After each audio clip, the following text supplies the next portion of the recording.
What's going on, everybody? Miggy here with Miggy Reviews It, the only channel on YouTube where 3.5 inches isn't gonna get you laughed at.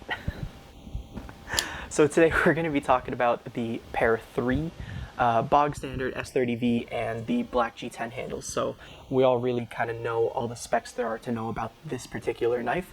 The big thing that I'm going to be doing is a bit of a long-term review. So I've actually had this knife in my collection for about 1.5 years. And because of that, this knife has seen a lot of use. It's probably been in my pocket 3 out of 7 days a week, give or take. The stuff that I really want to go over is how well the blade has held up over that time, how well the G10 has held up over that time, and any kind of things that I've noticed with regards to the knife as a whole with the amount of use that I've given it.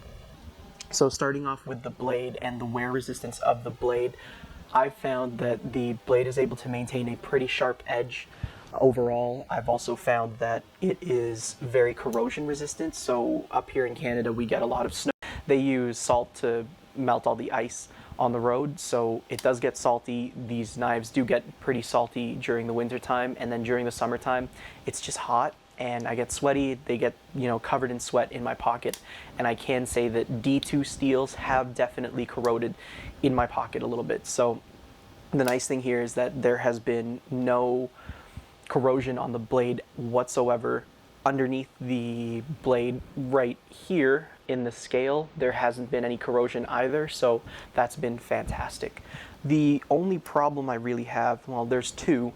The first one is that this blade is relatively thin right at the tip, mostly because of the taper that goes in this way, as well as the flat grind that kind of just brings all of it, that brings all of this material down to nothing right at the tip. So the big problem there is that it's a very fragile tip. I haven't snapped it as of yet, but there have definitely been some times where I've noticed that the tip will deflect a little bit and it needs to be sharpened to get it back to being razor sharp, basically. The other issue that I have is chipping. So when we're breaking down boxes, sometimes there are staples in the box, or there are other hard, like little stones or anything like that on the box, and as you're breaking stuff down, I found that the blade has a tendency to chip out. So right in this section here, if you can see it, right here is where I get the most chip out. Not really a big issue, and it happens with almost every other blade that I have. The only one that's managed to resist a lot of that chip out is the 4V Manix 2, which is a tool steel, and it's supposed to be a little bit more chip resistant, so that makes sense. Moving on to the handle. So the handle is G10. It has definitely worn in quite a fair bit, so it's not as sharp as our sandpapery is when I first purchased it, which is fine. I mean, that's bound to happen, but I have found that it becomes a little slippery in the palm when your hands get a little bit sweaty, especially when you're working outside. It's not too big of an issue, and for the most part, the saving grace of this knife is the ergonomics. My hand has always been able to find a good place to hold onto this knife. There's never been a point where I've been trying to hold it and my fingers haven't found a part of the knife to put onto.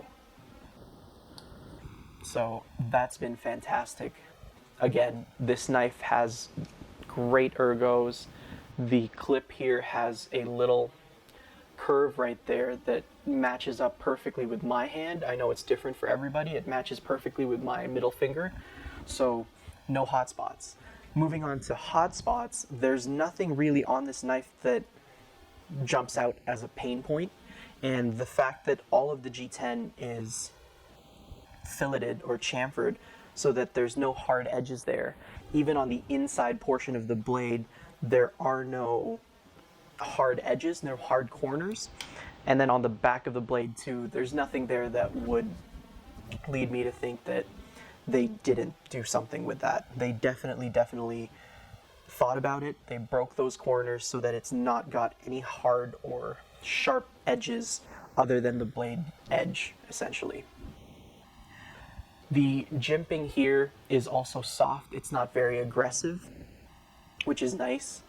It doesn't dig into your hand too much, but it does give you a little bit of extra traction so you're not slipping around on the knife. Lastly, the pocket clip. This has been a bit of a pain point for me. The pocket clip with the G10 is quite rough on pants, so I've actually had to loosen up the tension on the clip just to make it a little bit easier to get in and out of pants. Otherwise, it's way too grippy and it just pulls on pants all day. And it really just isn't comfortable to use like that. Last thing is maintenance. So I maintain this knife with a Lansky 5-stone system as well as a leather strop with some stropping compound. With regards to the strop and the Lansky, I probably use the sharpener every 3 to 4 months, and then I strop it every 4 to 6 days, depending on how often it's been used. Overall, I haven't found that it's difficult to sharpen. It's relatively easy to sharpen, actually. There haven't been any issues with, the sharpener damaging the knife. And overall, I mean, it goes back to a hair-popping sharpness. I would show you, but I'm kind of like a brown dolphin. I have no body hair to speak of. But I'll put a little video of it cutting through some paper and stuff like that so you guys can see that it's still sharp and it still maintains an edge quite well.